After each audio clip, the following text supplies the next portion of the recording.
Varias generaciones desde nuestro nacimiento. Yo nací en el año 72, el Garrotín ya se había grabado, Triana tardaría 2 años en sacar su primer disco, El Patio, y algunos años más vendría ya pues la gran eclosión de discos de rock andaluz, que es el año 79, que hoy celebramos estamos celebrando los 40 años, incluido el disco que nos van a presentar ahora Guadalquivir. Pero en mi casa ya se escuchaba Alameda, se escuchaba Triana, se escuchaba Loli Manuel, se escuchaba Camarón. O sea, es una música con la que hemos crecido, nos hemos desarrollado y nos resulta absolutamente familiar, en el sentido de la familia, de la convivencia, ¿no? Cuando hablamos del rock andaluz, que es una música a la que esta etiqueta de rock andaluz se le puso unos años después, ¿no? Nació con ella, nos estamos refiriendo a un tipo de música que, en resumen, lo que viene a hacer es fusionar de manera armoniosa la música y la cultura andaluza y española, no solo andaluza, porque además de flamenco tenemos copla, que se conoce como canción española, o incluso influencias de la música clásica de corte nacionalista, de compositores como Enrique Granados o Isaac Albéniz, que no eran andaluces. Pues esa cultura española y andaluza con una cultura y una música que viene de fuera. Y eso se consigue de una manera armoniosa y eso abre un camino, crea una escuela. Y esa música, en el libro que se llama Historia del Rock Andaluz, con el subtítulo Retrato de una generación que transformó la música en España, eso ha marcado prácticamente todo lo que se ha hecho después. Después de Triana, todos los grupos, Jesús de la Rosa y Eduardo y Tele, querían ser como King Crimson, que era lo que les gustaba a ellos. Después de Triana, todos los grupos querían ser como Triana. Y hoy todavía salen grupos y salen artistas que nos gustarán más, nos gustarán menos, pero esa influencia, esa fusión entre lo exógeno y lo endógeno, todavía podemos verla. Y voy a poner solo un ejemplo, con independencia que nos pueda gustar más o menos, pero es un artista que está ahora mismo pegando fuerte, como Rosalía, que de algún modo está mezclando una cosa y otra, ¿no? Con más o menos acierto, con más o menos gusto. Los gustos, el libro está en blanco, pero ahí están. El rock andaluz surge en un momento en que España está sumida en cambios muy importantes. No solo España, todo el mundo. El hombre pisa por primera vez la luna en el año 69, ahora lo estamos celebrando. Pero España está viviendo el final de una dictadura y el comienzo de una nueva etapa democrática. Por esa necesidad de cambio y esos cambios que se producen en lo social y en lo político, también se producen en lo cultural y tienen la forma de lo que hoy conocemos como rock andaluz, que, como ya digo, durante un tiempo estuvieron manejándose distintas denominaciones o incluso solo rock, porque si se le pregunta a los músicos en aquel momento, ellos hacían rock, no hacían rock andaluz. Esto vino después, cuando llegaron otras formas de expresión cultural y hubo que identificarla frente a lo que se estaba haciendo ahora. Me estoy refiriendo a la movida madrileña. Ya hubo que identificar que si la movida es madrileña, el rock era andaluz y el rock radical vasco y la nueva canción catalana, etcétera.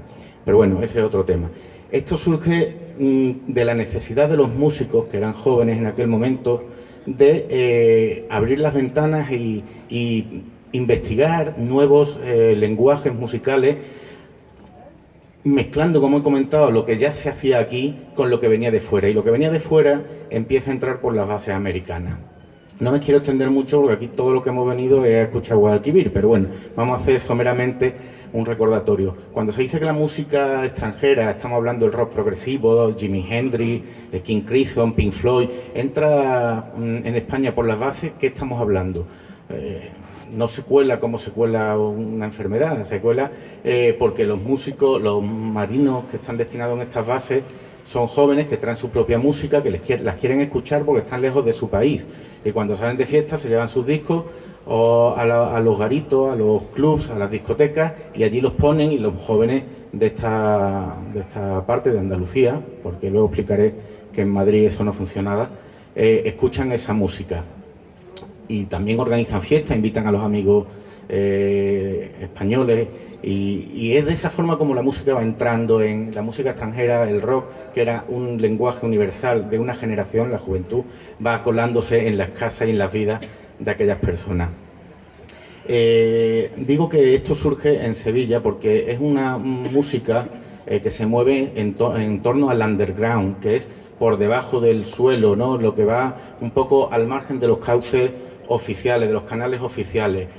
no porque sea peligroso para el régimen, porque si analizan las letras del rock andaluz y del rock de aquella época, no eran unas letras políticamente complejas, pero el poder, y sobre todo un poder como el de la dictadura, lo que tiene miedo es a lo desconocido. Por eso se mueve por unos canales que van en paralelo y por debajo de lo oficial. Y en Madrid resulta que, aunque está la base de Torrejón y también Madrid tiene una actividad cultural y están las discográficas y están las grandes salas, Madrid el poder está muy cerca, pero está más relajado en Sevilla y en Barcelona. En Barcelona el underground se vehicula en torno a los movimientos literarios o a las artes plásticas y la música en torno a Sevilla y a Cádiz con la base de Rota. Pues bien, el rock andaluz, hay cierta convención de que el camino lo abre Triana y luego todos siguen un poco a Triana, cada uno aportando obviamente sus propias particularidades, porque poco tienen que ver un grupo de rock andaluz con otro, más allá de esta fusión de lo que viene de fuera y lo de dentro. Pero antes de Triana ya había habido algunos intentos y un trabajo previo. Si esta música nueva entonces es fruto de una experimentación, ese trabajo previo lo habían hecho gente como Smash, en donde estaba Gualberto, que tocó aquí la semana pasada y que nos demuestra todavía que el rock andaluz sigue vivo y que siguen haciendo esa fusión y esa investigación constantemente, que ellos grabaron después de estar años haciendo rock progresivo muy aplaudido, cantado en inglés, muy seguido, con muchos fieles, hicieron aquel peculiar tema del garrotín, en el que no había una fusión,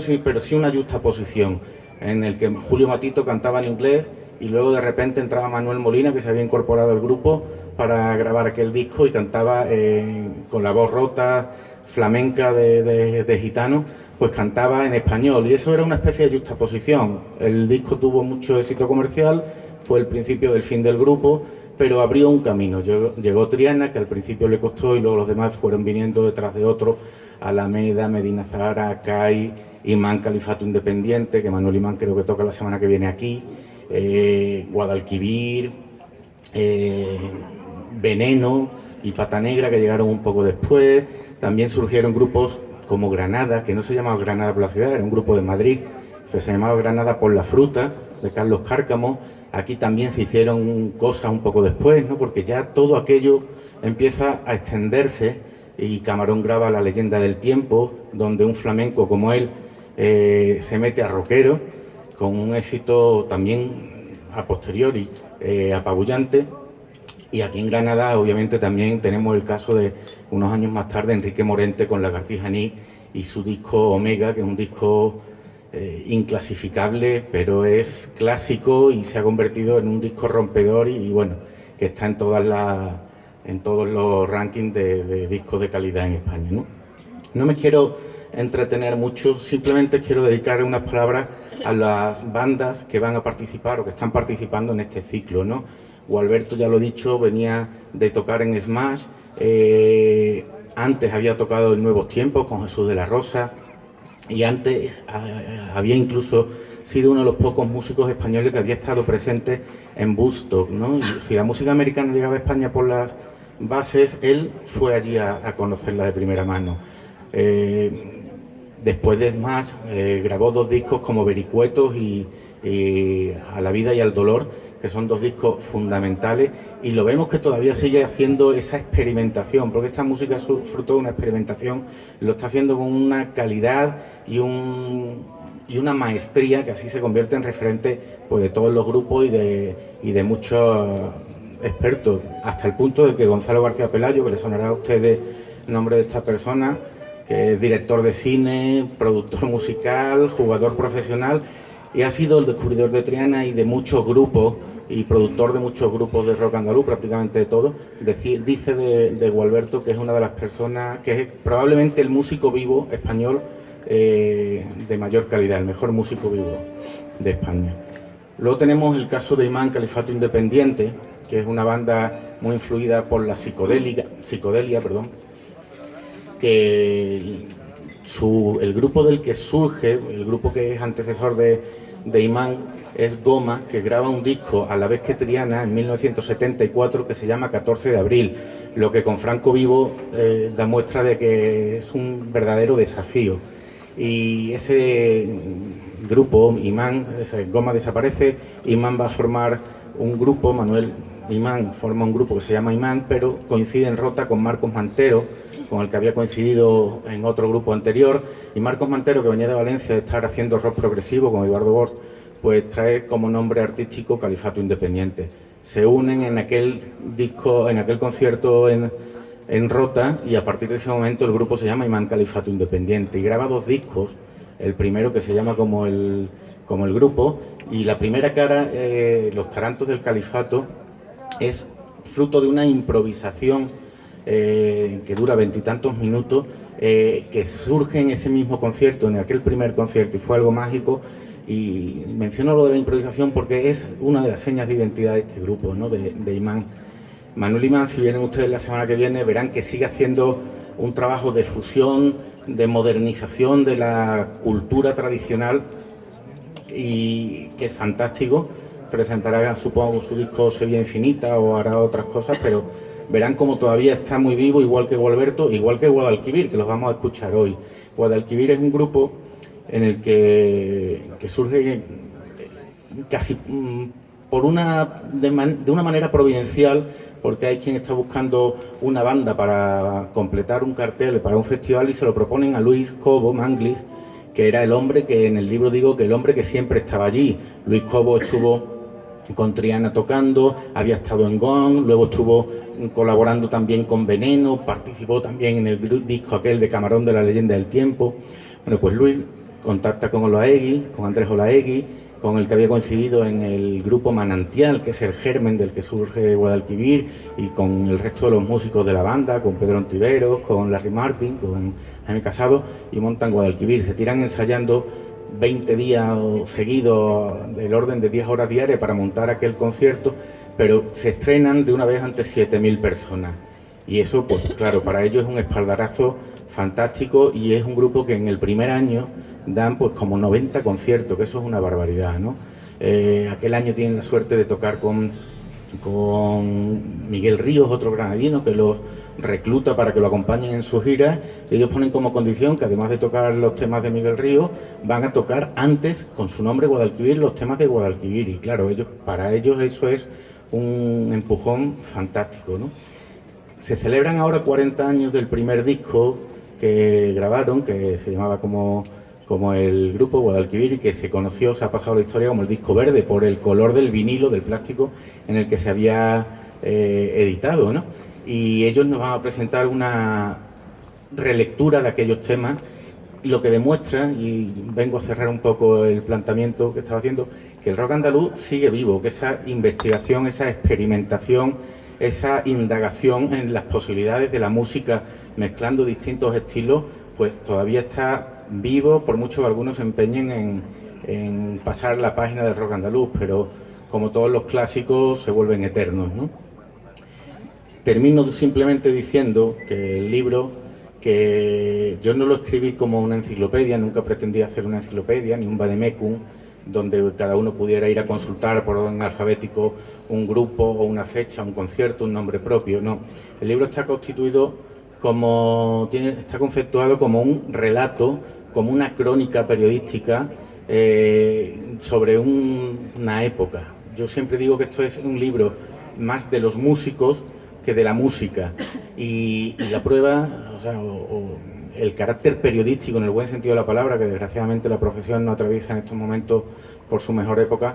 Lo periodístico del libro es precisamente que son los protagonistas, los artistas, no solo los músicos, porque también hay entrevistas a un pintor como Máximo Moreno, fundamental en toda la creación estética que supuso esta música que hoy conocemos como rock andaluz. Pues son ellos los protagonistas a los que yo les doy la palabra, y los que en el libro pues narran, cuentan, recuerdan, idealizan o se refieren a lo que ellos vivieron en primera persona con sus propias palabras.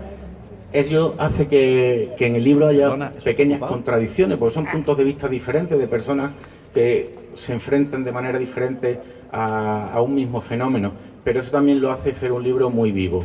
Quiero terminar ya para dar paso a la música, y está mal que uno hable bien de sí mismo o de su obra, pero sí les puedo decir que el feedback que he tenido en este año, año y 3 meses que lleva el libro en la calle, es muy positivo, de la gente que lo lee, de los propios músicos que participaron en su elaboración, concediéndome las entrevistas y que han tenido la oportunidad de leerlo, de la crítica. Y bueno, pues yo espero que si ustedes están interesados en echarle un ojo, puedan también decirme dentro de un tiempo si les gustó, si no les gustó, y nada, y por lo menos que lo disfruten. Pues muchísimas gracias, y no sé dónde está Paco. Es que de aquí se ve más bien poco, estoy ciego también. Gracias.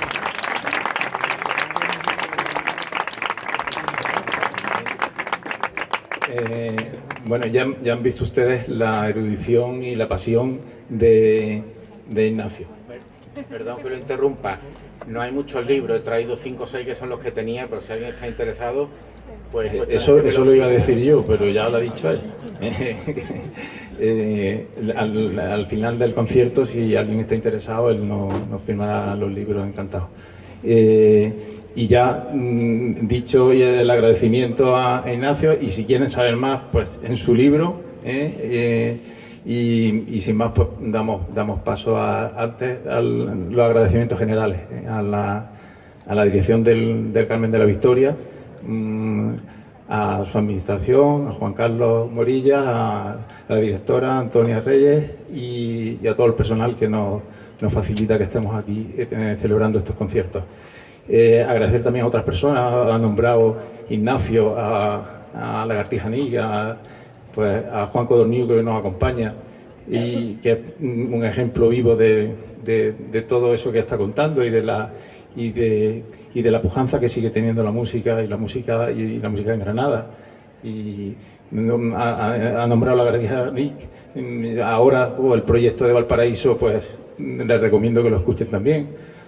A Gonzalo de Bora Bora, que con su quehacer está apoyando también muchísimo la música y es de reconocer. Y sin más, pues les presento ya al grupo de Guadalquivir, que mantiene su esencia fundamental. Esta noche vienen a los bajos José Ramón Abella, Jota, Manuel Lucena a la batería, Nanta Kumar a la tabla india, y aquí en la parte delantera van a estar Pedro Ontiveros al saxo y flauta, Andrés Olaegui a la guitarra y el señor Mangli, Luis Cobo, a la guitarra. Y ese es Guadalquivir, que celebran su 40 aniversario y que vamos a tener la suerte del primer directo de su disco 40 aniversario con su música de entonces hoy, y que lo disfruten mucho. Buenas noches.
Gracias.